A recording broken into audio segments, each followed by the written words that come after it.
네, 강주 북구울 전진숙입니다. 아동의 권리는 태어나면서부터 보장된다. 유엔 아동 권리 협약의 선언문 중에 한 구절입니다. 그런데 아직도 우리 사회에서 법적으로 존재하지 않는 아동이 있습니다. 병원 밖에서 태어났다는 이유로 출생신고를 하지 못하고 혼인관계나 친생관계 문제로 법원의 판단을 기다리는 동안 출생신고 자체가 늦어지면서 마땅히 누려야 할 국가 사회로부터 혜택을 받지 못하고 있는 게 현실입니다. 장관님, 혹시 우리나라에서 병원 밖에서 출산율이 어느 정도 이루어지는지 알고 계십니까? 제가 정확한 통계는 지금 기억을 자, 못합니다. 한번 화면 한번 봐주십시오. 2023년 기준 총 416명입니다. 자택은 106명, 요양원과 같은 기타 의료시설에서는 228명, 화장실과 같이 통계적으로 도저히 분류가 될 수 없는 어려운 곳에서 태어난 아이들이 82명입니다. 근데 제가 이 중에 자택 출산을 한 16건 사례를 분석을 해봤습니다. 16건 중에 절반 이상이 청소년 또는 경계성 지능 부모로 그 자녀가 보통 6개월에서 12개월, 많게는 심지어 7살까지 출생신고를 못하는 경우가 있었습니다. 왜 이런 일이 발생을 했을까요? 이 병원 출산은 자동으로 출생 등록이 되지 않습니다. 병원 출산처럼 이런 케이스는. 그리고 여러 가지 출생 증명 서류를 준비해서 부모가 직접 행정기관에 가서 제출하고 등록해야 하기 때문에 이런 상황이 발생을 하고 있습니다. 근데 이 아이들을 보면은 태어나는 순간부터 마땅히 누려야 될 권리로부터 지금 배제받고 있는, 차별을 받고 있는 거라고 생각을 합니다. 그래서 병원 밖 출산의 경우 출생 등록 간소화 및 지자체 직권 등록을 절차를 밟을 수 있는 보완이 저는 필요하다고 생각합니다. 이 부분에 대해서 동의하시겠습니까? 네, 제도 개선이 필요하다고 생각합니다. 네, 좋습니다. 발굴 자체부터가 좀 어려울 수 있을 그렇습니다. 것 같습니다. 자, 한번 더 보겠습니다. 출생 장소 또는 가족 형태 때문에 태어나는 그 순간부터 국가가 차별을 한다면 이것은 분명히 차별 맞습니다. 근데 국민건강보험공단에서 제공하는 임신 출산 진료비 지원부터 병원 출산일 경우 100만 원입니다. 병원에서 출산한 경우에는 100만 원. 그런데 자녀 자택 출산일 경우에는 25만 원, 75만 원 차이가 나고 있습니다. 어디 이뿐이겠습니까? 시는 많은 지자체에서도 국가에서 지급되는 부모급여, 아동수당, 영아수당, 지자체별로 지급되는 출산 장려까지 굉장히 다양한 형태로 여전히 아이들은 배제되고 있다고 하는 겁니다. 출산 장소 때문에 임신, 출산, 진료비 등이 모든 출산 가정에 따라서 동일하게 지급되지 않는다면은 이것은 굉장히 저는 심각한 문제라고 생각을 합니다. 보통 지난번에도 말씀드렸지만 이거는 사회보장관리번호로 만들어서 아동수당을 지급한다고 이야기를 하고 계시는데 제가 보니까 416명, 아까 처음에 봤던 통계인데요. 이 중에 출산비를 받은 25만 원 대상은 한번 표 한번 봐주시기 바랍니다. 제가 건강보험공단에서 받은 자료인데 2023년에 33건만이 이 사회보장 출산비를 받았던 지급 대상자예요. 그러면 처음에 416명 중에 33명 빼고 383명은 도대체 어디에 있는 겁니까? 이 친구들은 제대로 관리되고 있고 등록되어 있고 사회보장 관리 번호를 부여받는지에 대해서는 확인할 방법이 없어요. 지금 여러 가지 데이터를 봤더니. 그래서 또 특히나 여기 같은 경우에는 건강보험에 가입된 사람만 이 대상이 됩니다. 건강보험에 가입되지 않는 사람은 더 열악한 환경이 있다고 하는 건데 그 대상 자체는 어디에조차도 존재하지 않는 상황이 된 것 같습니다.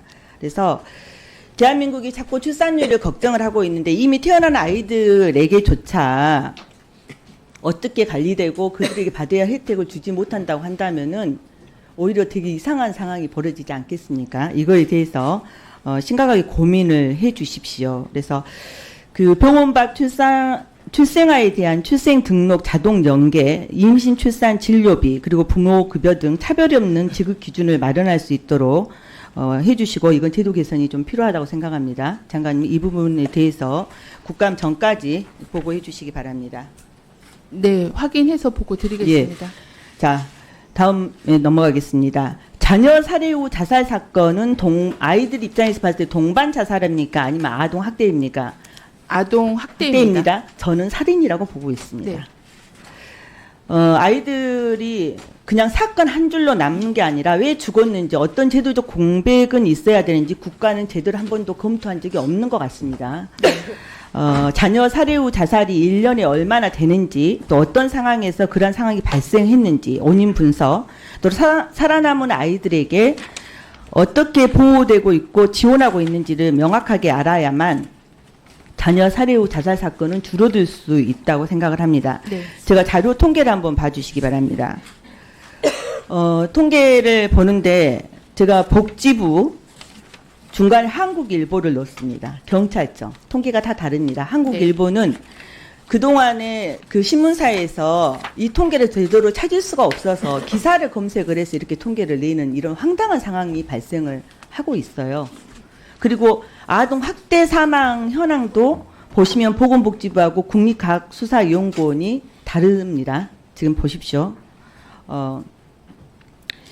이 자녀 살해 자살 건수를 보면 2018년부터 2024년 자료를 한번 봐봤습니다. 복지부 공식 통계는 86명입니다.